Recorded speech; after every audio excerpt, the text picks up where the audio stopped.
So here we are, day 9 Serbski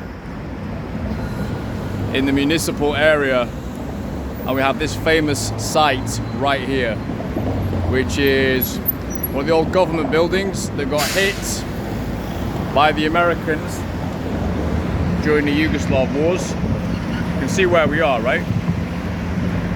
Downtown, right? Downtown. Instead of rebuilding that building, they just left it. The Serbian government just left it as is, and they put that poster there. Fuck NATO. Fuck NATO. So, let's get going. So day 9, Serbia, Serbski. Been a very interesting week. Astonishingly hot. Completely taken aback by it.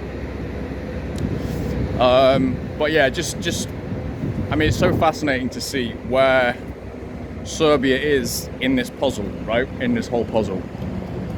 So you have that, you have the fuck NATO, you have the allegiance with Ruski, that. Yeah, but you know, an allegiance with the Russians who essentially assisted them during the Yugoslav wars.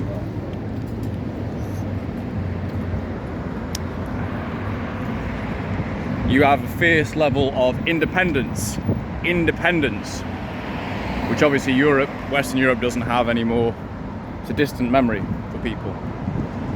The idea of like a sovereign state is a distant memory, right? The sludge of Western Europe. But yeah, so anyway, so this is the what building is this? Another municipal building here. But at the same time, they've got to do business with Western Europe. They have to.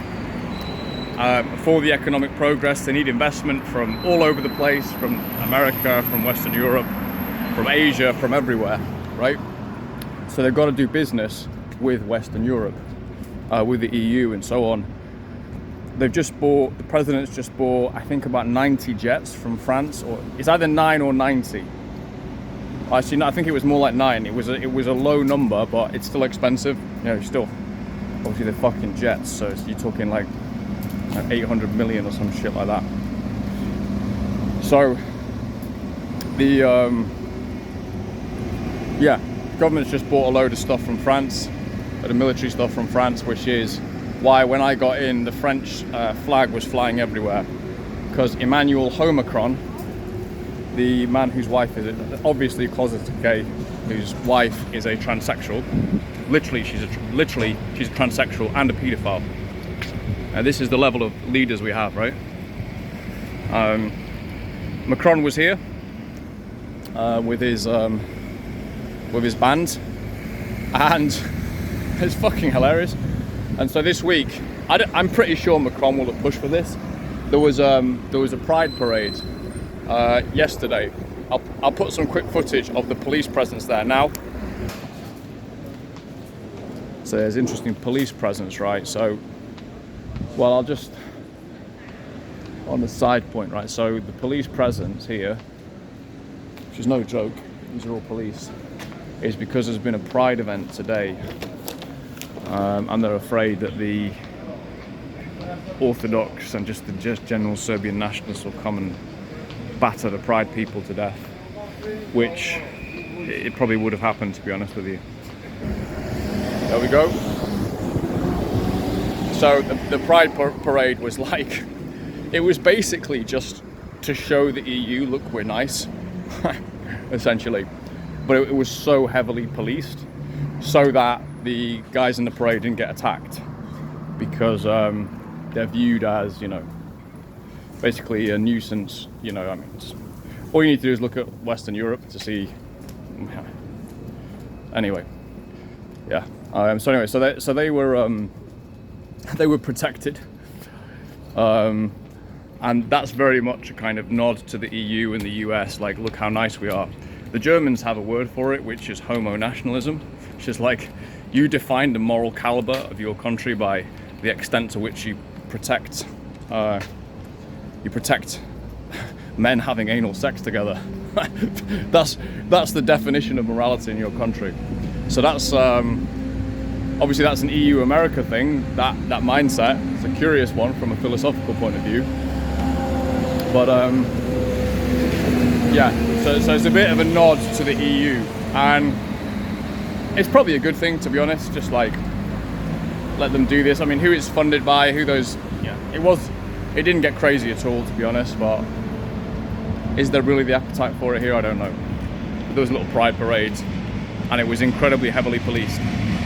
I think if it wasn't, to be honest, it would have ended up like Georgia's. So yeah, so there we go. That's week number 1 over, and I'm just heading down to the mall now. I'm going to come back to you from the mall. Okay, so we're down now on the waterfront. There's waterfront area here, Danube River,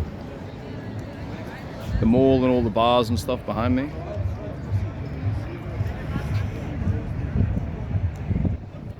Very agreeable, good stuff, great place, to be honest with you. Absolutely superb place. Nice mall as well. I'm gonna go back inside, and I think I'll do a little bit of filming in the mall itself as well.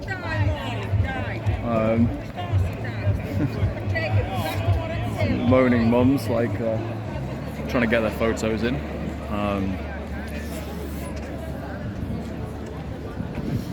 Yeah, it's actually it's shockingly hot at the moment still. I'm looking forward to autumn arriving, to be honest with you. Temperature is like truly shocking. So yeah, this is the waterfront area here. We'll go back into the mall in a moment and do a little bit more in there. Okay, so this is the inside Galleria Mall. It's super glamorous. Let's see if we can go down one of these little side corridors. I need to go to get coffee anyway, so you'll have a little scout around. Been some funny conversations. Yeah, interesting place. But yeah, we'll keep going.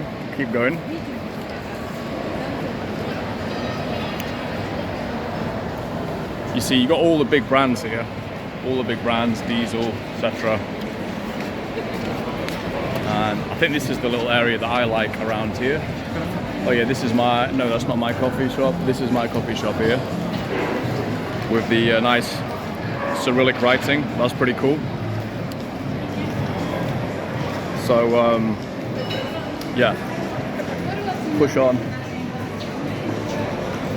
Pretty sweet.